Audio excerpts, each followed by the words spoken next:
Toma um chá, toma um chá, toma um chá. Toma um chá. Acalmar. Dá outro brinde. Aê. O Vitor tá comendo McDonald's. Isso é pra acabar, né? Você não almoçou? Não, não sei. Esse é meu chá. Ah, tá, entendi. Claro. Uhum. Olá, pessoal. Estamos começando mais um episódio de Mulheres de Fé. E hoje nós estamos aqui com a Cláudia. Vamos ouvir um pouquinho da história dela com Jesus, a sua caminhada cristã. E eu peço que você acompanhe com muita atenção, porque eu tenho certeza que vai edificar muito a sua vida. Mas antes de tudo, curte esse vídeo, compartilha nas suas redes sociais e também segue o perfil da Saf Tarumã no Instagram, tá bom? Cláudia, eu queria que você começasse contando um pouquinho da sua caminhada com Jesus. Como começou? Você sempre foi da igreja? Não, a minha família toda é católica, mas não praticante também. Sim, como a maioria, né? Como a maioria sempre foi. Quando eu conheci o Flávio é aqui do Tarumã. Desde sempre, né? Desde criancinha, né? Os pais dele é 43, 44 anos. Então ele sempre frequentou aqui. Daí na adolescência dele ele se afastou, mas quando eu conheci ele ainda, de vez em quando, acho que ele ainda vinha aqui, eu comecei a vir, mas também a gente não era uma coisa muito frequente. Mas quando a gente casou aqui na igreja, Aqui na igreja a igreja mesmo. do Tarumã Olha que aqui. legal. Só que a gente foi morar muito longe, a gente morava lá nas Mercês. Era longe pra gente vir pra cá, né? Sim.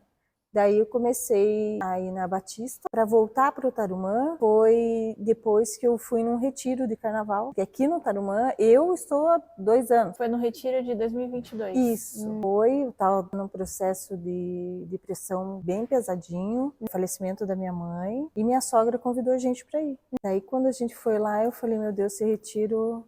Eu chorei os 4 dias de retiro. Falei assim, eu acho que Deus usou o retiro para falar comigo. Com certeza. E quando a gente foi embora de lá, o Lucas virou assim e uma que o Lucas se identificou muito, porque quando a gente saiu do retiro, ele falou, mãe, eu quero ir nessa igreja de manhã e de noite. Olha só. Porque ele sabia que tinha de manhã e de noite aqui, né? Mas ele não tinha vindo antes do Não, retiro ele não aqui. tinha. O primeiro contato dele com a presbiteriana foi no retiro. Daí eu olhei para o Flávio e falei, eu vou.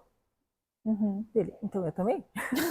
Não tem, né? Não teve jeito. Vai um primeiro, o outro não. Eu vou, você vai, então. E a partir daí parece que eu sou da presbiteriana há muitos anos. Então a gente entende que você encontrou Jesus aqui. Eu encontrei o Jesus aqui. Ele falou comigo nesse retiro, ele me trouxe de volta. O meu processo de depressão foi pesado. E com o falecimento da minha mãe, ela faleceu bem no Covid, bem no começo. Então foi bem difícil.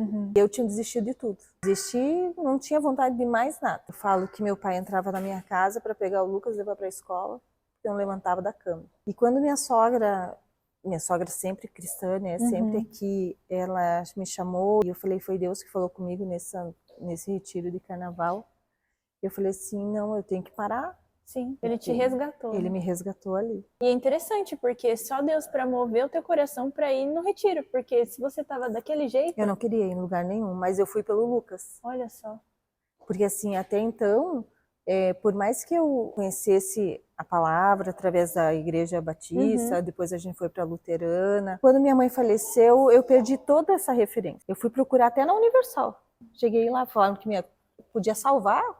Se eu estou salvando minha mãe, ela estava no hospital ainda, né? Eu vou salvar ela de algum jeito. Então assim, eu perdi todas as referências. Quando eu conheci o pastor Tiago, o pastor Lucas, que foram... Eu falei assim, não, eu estou sendo muito egoísta. Porque eu só estava pensando em mim, né? Sim. Eu tinha um marido, eu tinha um filho. E eles estavam sofrendo. Com o meu sofrimento, eles estavam sofrendo. Porque eles não sabiam o que fazer. Sim. É isso que o evangelho faz, né? Ele desmascara a gente, né? Ele mostra como a gente é. E a gente vendo a nossa feiura, vamos dizer assim, do nosso pecado, a gente pensa, não tem outro jeito, eu preciso de Jesus. Não tem outro caminho. Não tem outro caminho. Como eu vou sair desse poço, se não for por ele? E ele jogou as cordas pra você, né? Jogou. A primeira pessoa que eu conheci foi a Lívia aqui. A Lívia. Beijo pra Lívia, que Lívia, ela um beijo. comentou no último episódio, no primeiro episódio. Um abraço, Lívia. Um beijo, beijo Lívia. do Tarumã. Saudades, viu? E a Lívia foi uma pessoa com quem eu não conhecia ninguém aqui Mas eu me abri com ela porque eu sou muito fechada. Não parece que eu sou super expansiva, mas não sou tímida. E com ela eu me abri de uma tal maneira que quando eu vi, a Saf me abraçou. O corpo de Cristo foi te abraçando, né? Foi um envolvimento, eu falei assim, então parece que eu tô aqui há muitos anos. Sim, eu também tenho essa impressão que você tá aqui desde sempre. Não, faz Até 2 às vezes anos, eu fico puxando na memória, falo, mas ela sempre esteve aqui. Não, 2 anos. Eu ainda cheguei antes de você. Olha Você que chegou engraçado. antes, Que legal. Nossa, só Deus para fazer essas coisas, né? E eu queria que você conversasse com a gente um pouquinho dos desafios que você enfrentou ao longo da vida e como que, tanto com relação à sua própria vida, com o casamento, e como a palavra de Deus foi importante para você superar esses desafios. Como eu disse, né, fui resgatada na palavra de Deus e assim, foram palavras com fundamento. Sim.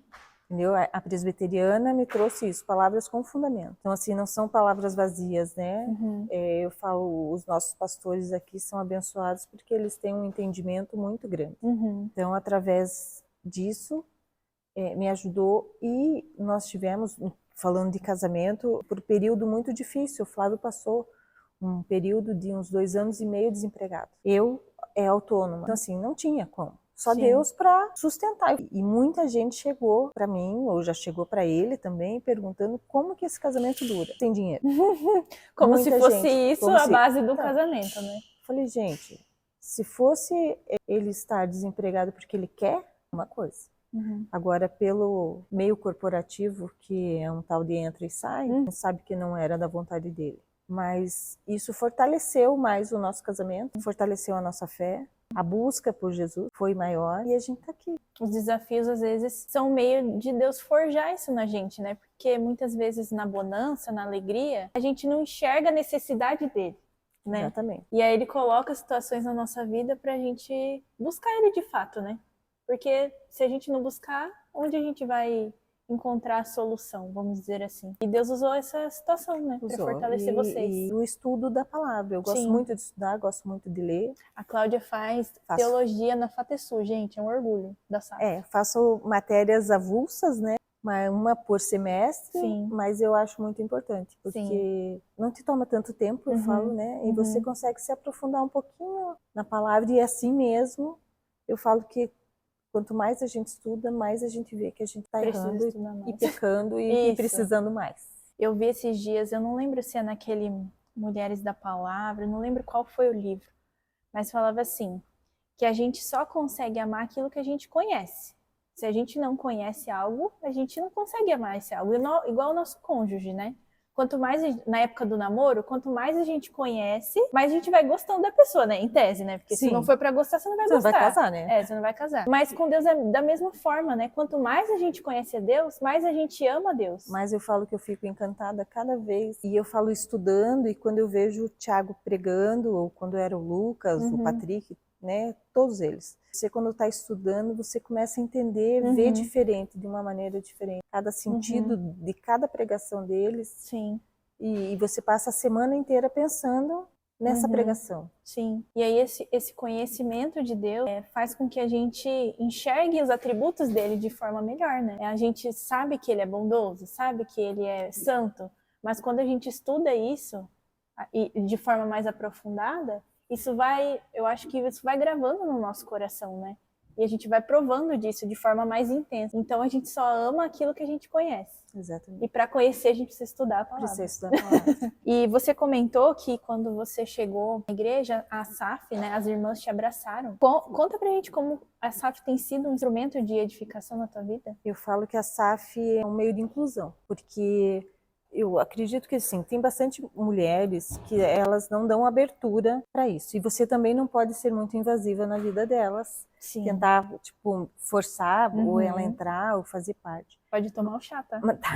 Mas se você fizer uma abertura legal para a SAF, você começa a se envolver e começa a ver o sentido da palavra. Tudo que você estuda, a SAF é uma aplicação disso. Então, nessa aplicação, você poder trabalhar, servir, eu acho que foi isso que a SAF me ganhou. Conseguir trabalhar com elas, conhecer mais, e a prática da palavra, na verdade. Eu falo que a SAF é a prática da palavra. Sim. Né? Aprender a lidar umas com as outras, lidar. Sim, porque com as todas questões, nós temos dificuldades, né? Sim. Uma dessas que a Lívia me colocou, a SAF foi na minha casa. E eu escutando elas, assim, meu problema ficou desse tamanho. Me achei muito egoísta, porque só o meu problema tinha importância, Sim. né? Uhum. Mas se você começa a conhecer as palavras, essa comunhão, de conversar com as pessoas e ver que o teu problema não é único, né? Sim. Então, e você consegue compartilhar e ver que pode ter uma solução. E a solução está no Evangelho, né? E a solução está aqui. Além da gente compartilhar, o pregar constantemente o Evangelho umas para as outras é o que nos fortalece, né? Eu não estou sozinha, mas Deus vai ajudar você, da mesma forma que Ele me ajudou, né? Naquela situação, no meu casamento, não sei o quê. Você vai lembrando umas às outras das histórias, né? Com base naquilo que você falou, na tua situação de depressão, como você acredita que a SAF pode ajudar essas mulheres que também estão sofrendo com depressão? Eu acho que primeiro você que está passando por um processo de depressão, eu tive pânico, né? Eu hoje tenho pânico de pensar que eu posso ter uma recaída.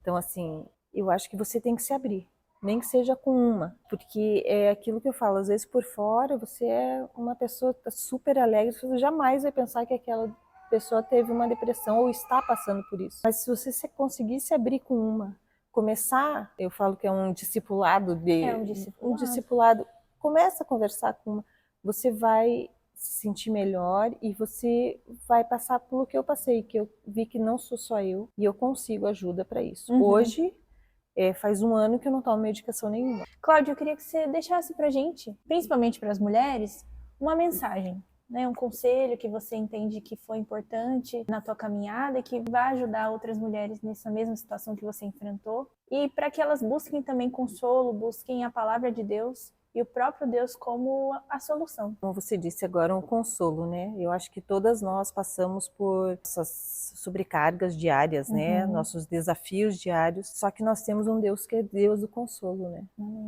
Nós temos que procurar Ele, procurar a palavra, procurar uma pessoa para conversar da igreja. Eu acho que isso faz parte do caminho, isso é ser igreja. Para mim, o ser igreja é você compartilhar as suas coisas boas e ruins com outras pessoas, porque isso vai fazer você se sentir melhor. Eu tive essa coragem com uma pessoa que eu mal conhecia e hoje se tornou uma grande amiga, né? A gente precisa aprender a ser vulnerável, né? Tem que aprender e não ter medo de compartilhar. Um desafio para esse mundo que acha que a gente precisa enfrentar tudo sozinho, né?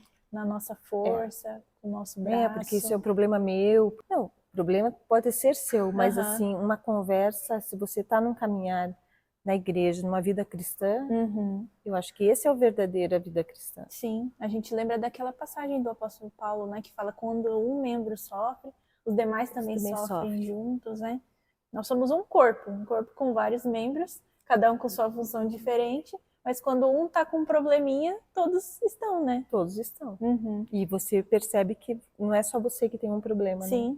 ótimo conselho. E tem algum versículo, alguma passagem bíblica que tem te ajudado nesse tempo? Ou tem falado do teu coração ultimamente? Eu todos os dias, assim, não sei falar ele aqui, tá? Não, mas só parafraseia. Filipenses 4, 6, 7. Eu não andei ansiosos por coisa alguma. Então eu acho ele muito importante. Que hoje, no mundo que a gente tá, a gente é ansioso. Eu, pelo menos, sou uma pessoa muito ansiosa. Se eu não der uma parada... Colocar os olhos naquilo que é importante. Que é certo. Ou seja, é bem legal mesmo, né? Pra gente depositar as nossas ansiedades diante de Deus, né? A gente tem onde colocar. Tem né? onde colocar. O mundo não tem onde colocar as ansiedades. Porque o mundo vai buscar abafar essa ansiedade em outras coisas. Drogas, álcool. São outras válvulas de escape, né? Válvulas de escape. Mas a gente tem onde deixar as nossas ansiedades, é aos pés da cruz. E é o melhor lugar para colocar uma ansiedade, né? E Filipenses é a carta da alegria, né? E isso é algo que vai espantar toda a ansiedade, né? Muito obrigada, viu, Cláudia? Obrigada a você. Por ter trazido tua história pra gente ouvir, o quanto Deus tem trabalhado na tua vida. Bastante. É um privilégio ouvir tua história. Foi um prazer ter você conosco para mais um episódio de Mulheres de Fé. Não esqueça de compartilhar esse vídeo. Tenho certeza que foi muito edificante para você e que você também queira abençoar a vida de outras pessoas. Então compartilhe, curta, comenta. Nos vemos no próximo episódio. Até mais. Aí.